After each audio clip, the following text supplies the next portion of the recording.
Hey everyone, and welcome back to our YouTube channel. It's me, Jen, and Jenna, this isn't our YouTube channel. let's try that again.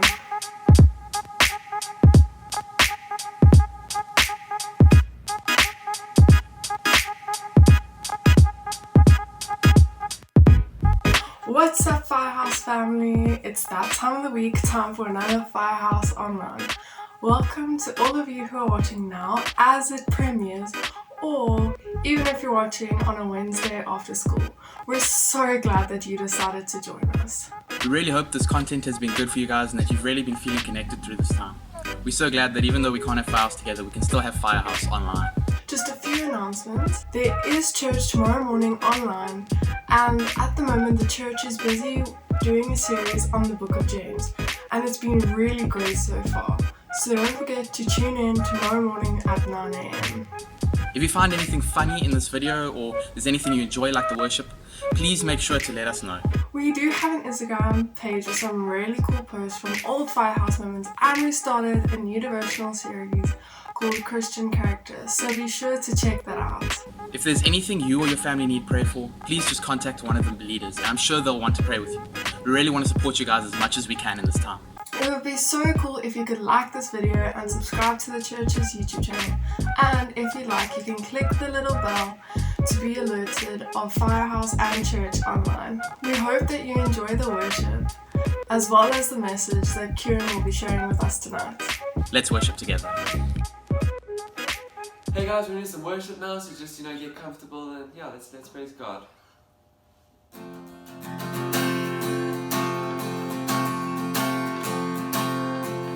Now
forward now. I see my past can't go with me as I step into my destiny now.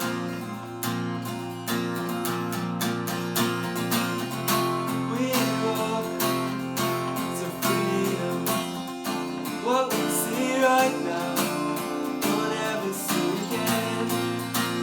Take us over to your promise. Help us, behind us. Nothing can stop us now. Take us over to your promise. There I was before I. There is so much more waiting for me. Wasn't falling at my feet. Moving forward now, I see my past can't go with me as I step into my destiny now.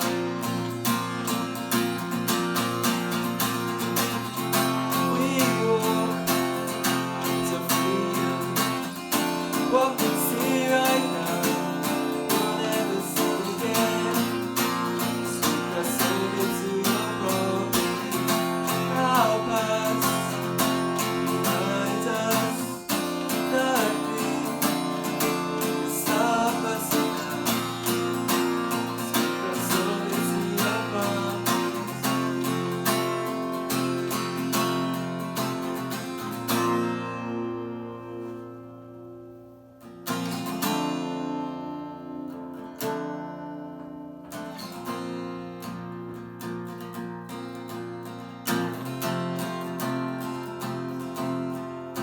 Out of the grave, back into life, from under shame, into your life. There are no chains on the other side. We're crossing over,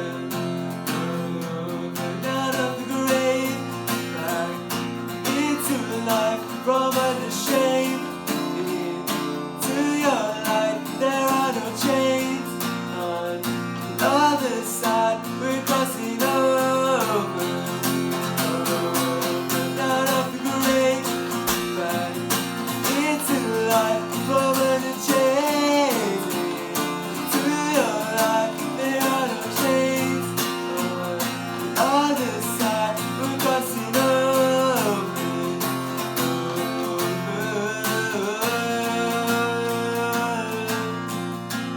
My past can't go with me as I step into my destiny now.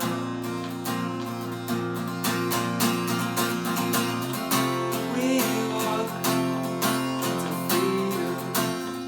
What we see right now, we'll never see again. Take us over to your promise.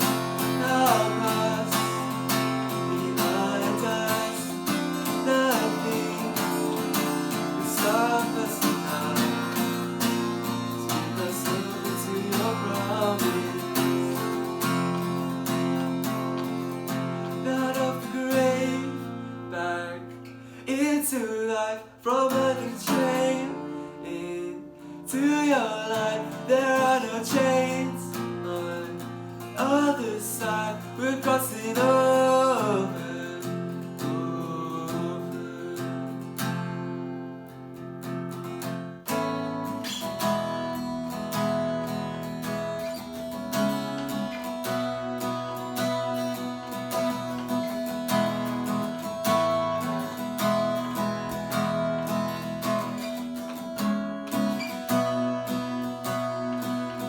Like the frost on a rose,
不可非是不言。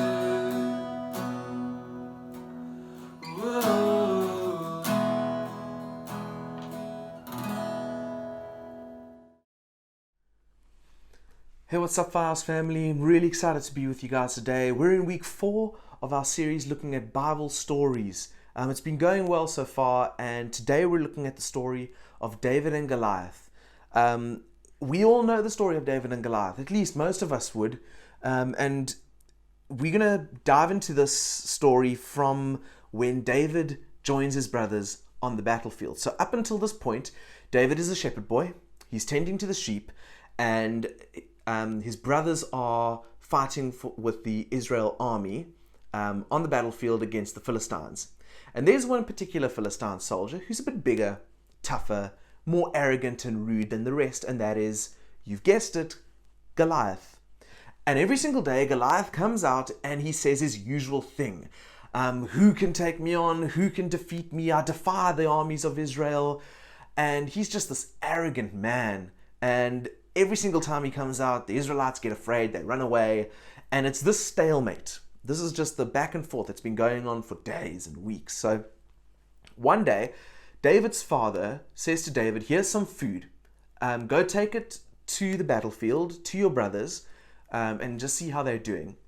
So David takes this, obedient boy that he is, leaves the sheep in the care of someone else, and he goes off into the battlefield to give his brothers the food. Now, when he arrives there, he gives the food to the keeper of the supplies, which every army had, that guy.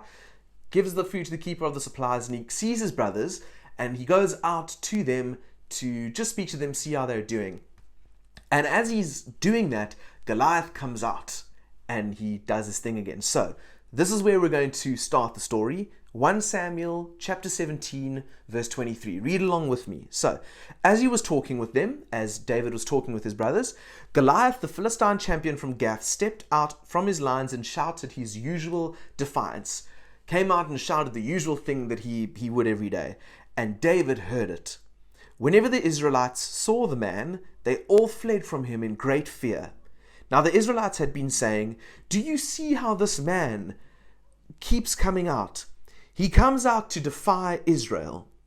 The king will give great wealth to the man who kills him. He will also give him his daughter in marriage and will exempt his family from taxes in Israel." Guys, this is how far things had gotten, to the point that this man is such a problem. Goliath is such a problem to the nation of Israel that the king is saying, whoever can kill this man, you don't have to pay taxes and you can have my daughter in marriage. That's how bad things had gotten. So David asked the men standing near him, what will be done for the man who kills this Philistine and removes this disgrace from Israel? And then one of my favorite verses in the Bible, because if anyone said this to me, I don't know what I would say in return. Who is this uncircumcised Philistine that he should defy the armies of the living God? I mean, goodness gracious me. David was a confident man. You see, the army of Israel saw this man as this huge giant, this problem. David saw him as an uncircumcised Philistine who was a disgrace because he was coming out and defying the armies of the living God.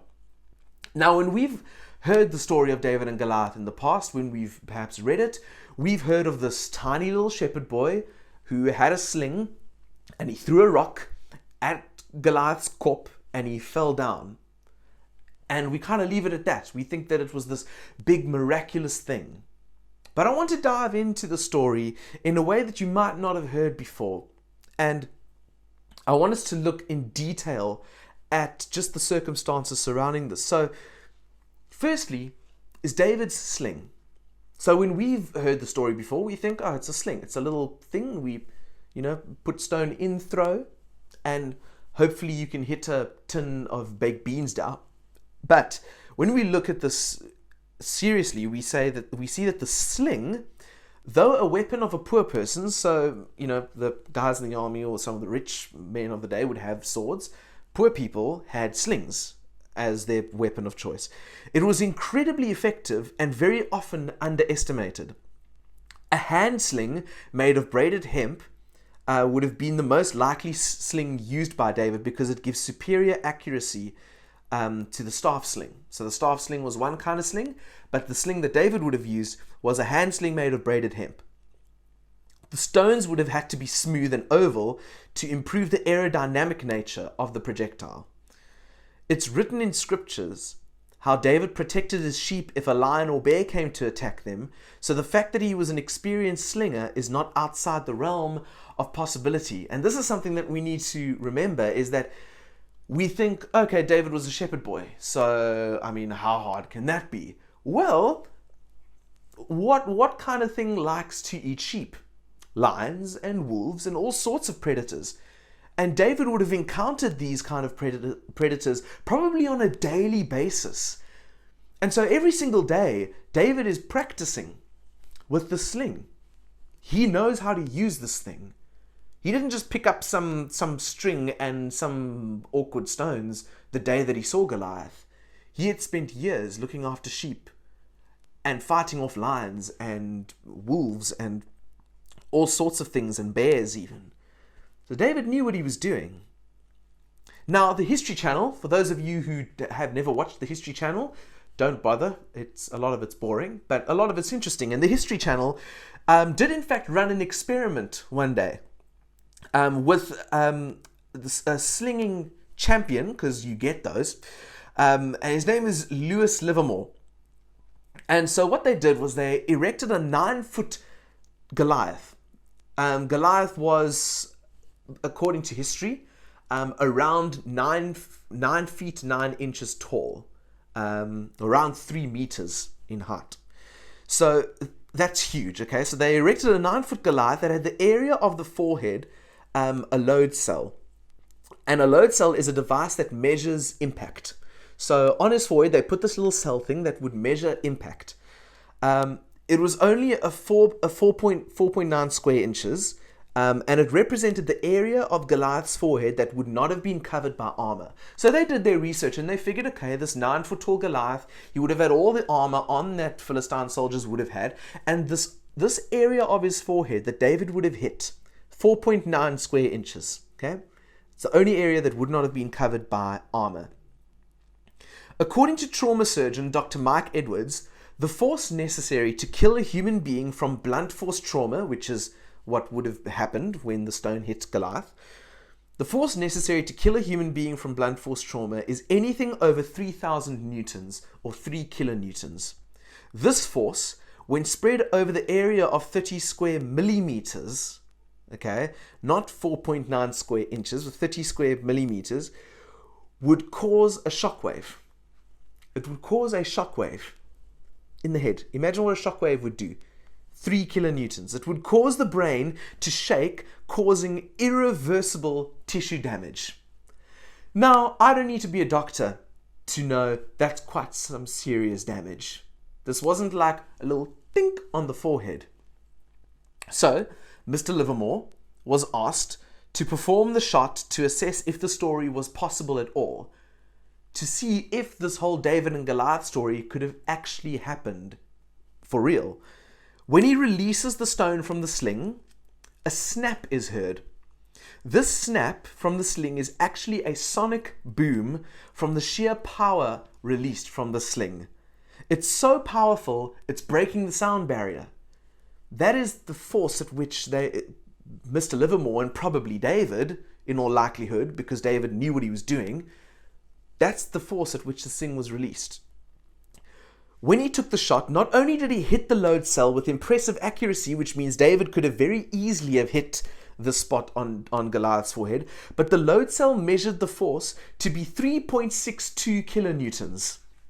0.62 kilonewtons more than the necessary force required to kill a human being. So this would have been more than enough to kill Goliath. It's impressive, right? You see, guys, there's something we need to realize. David wasn't lucky.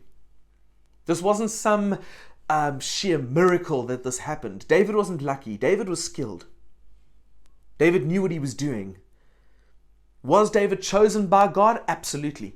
Absolutely. It goes without a shadow of a doubt that David was chosen.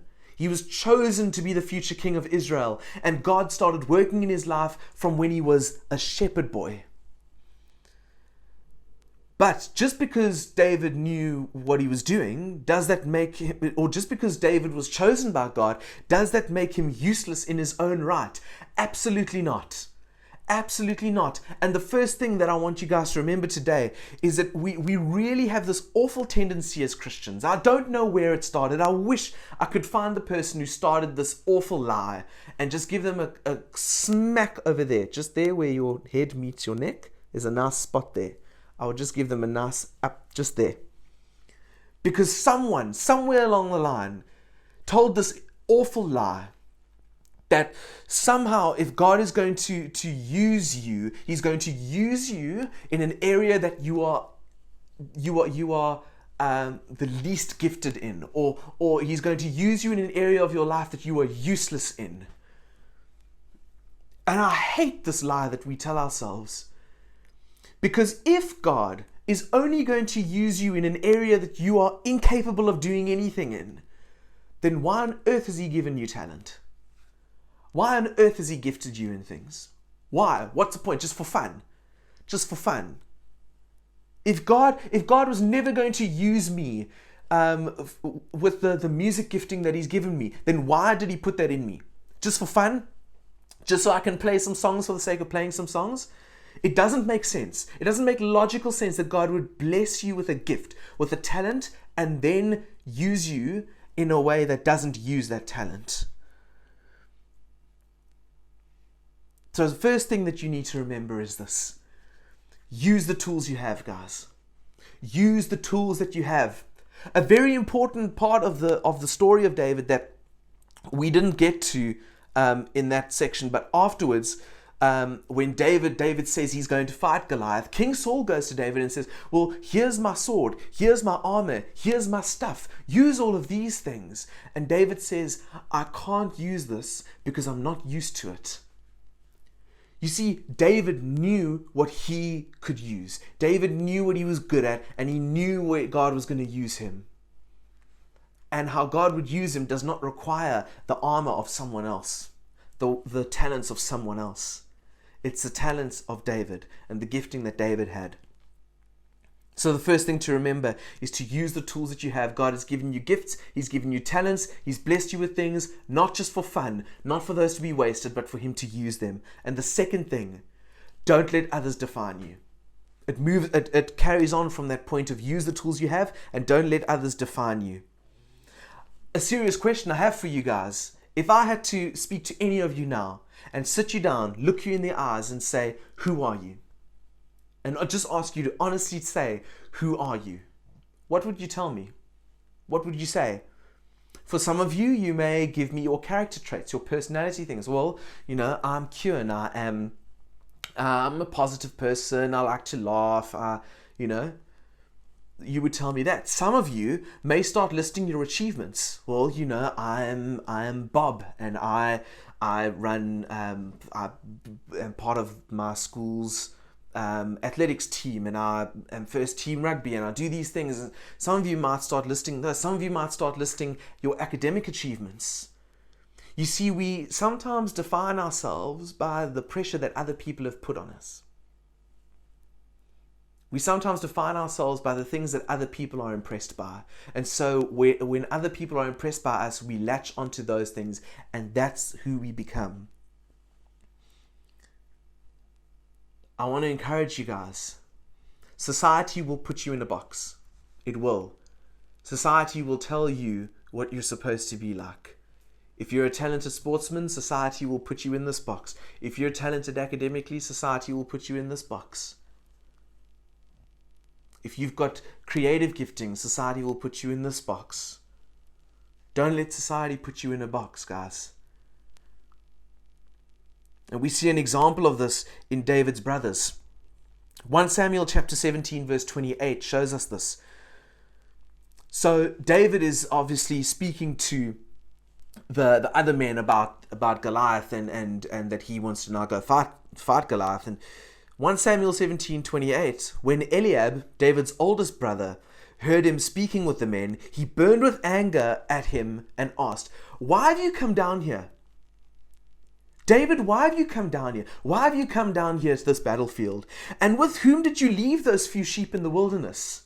Well, you know what, the job that you're meant to be doing, who did you leave those sheep with? I know how conceited you are and how wicked your heart is. You came down only to watch the battle." You see, immediately David's brothers put David in this box. That David's conceited, that he's ill-disciplined, that he just shirked his responsibilities back at home. David's brothers put him in a box. I was watching this thing at the Global Leadership Summit, and some of you guys will have heard this, but it's a really, really important statement, and it's one that I hope you remember. Who were you before anybody told you who you were supposed to be? Who were you before anybody told you who you were supposed to be? What were your dreams, your aspirations, your desires? Where do you believe God is taking you in your life before anyone else put pressure on you, before anyone else made a decision of where your life needs to go?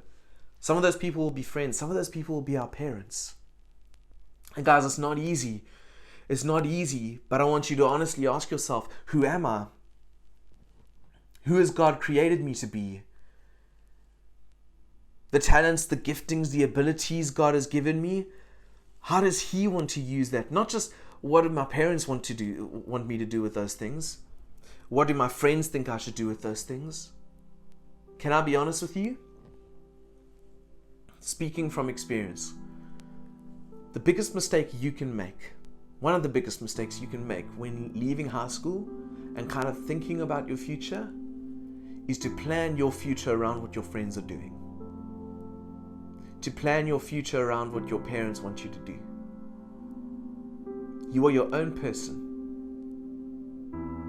You are going to have to live your own life. So you look at the giftings, the talents, the abilities God has blessed you with. And you go before God. You surrender those things before Him and say, "Lord, these talents, these gifts, these abilities, you've given those to me. And so I want to use them to glorify you.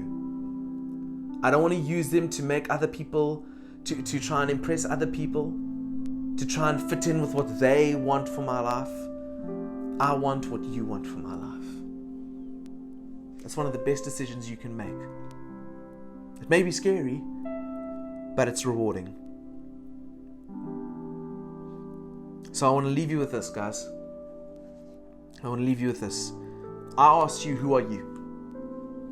But I want to tell you who I am. I've wrestled with this and I've thought about it, and I've come up with a little paragraph that I think, at least where I am in my life right now, if anyone had to ask me who am I, this is who I am. You see, for a while I wrestled with this idea of what does it mean to be a child of God. And if you said to me, who are you? I'd go, I'm a child of God. What does that mean? I don't know. I'm a child of God, but I have no idea what that means. So I decided to write down exactly what I believe that means. So, my name is Kieran. Hello. My name is Kieran. I'm a child of God, which means I was created by a loving, gracious, and merciful Father for His pleasure. I have one purpose in my life, and that is to become more like Jesus every day. I believe I am blessed with talents and gifts with the sole intention of glorifying God. I believe that I am loved beyond the realms of my understanding, and I believe that every single day is a new opportunity to learn what it means to be loved. That is who I am. So now I ask you, who are you? Guys, be blessed. I really hope that you've been encouraged by this message. And every week we put up these kind of reflection things after the message. I really want you to think hard about the ones for this week. I really want you to think hard about them. Maybe write them down in a journal or in your Bible somewhere. And just begin to ask God, Lord, show me who I am. What have you blessed me with? Who am I? It's one of the most important questions you can ask. And it's one of the most exciting journeys to go on. Discovering who God created you to be. So I love you guys, and I'll see you soon. God bless. Hey guys, let's bow our heads in prayer. Lord, thank you for this day, Lord. Thank you that you keep us safe and that you protect us, Lord. Lord, I just want to pray that you help us to find our gifts, Lord, and that you just help us to use those gifts to glorify you. Lord, I just want to also pray that you help us to not let others define us, Lord, and that you help us to just see ourselves through your eyes and have just this heavenly image of ourselves, Lord, that you made us perfect. In your mighty name,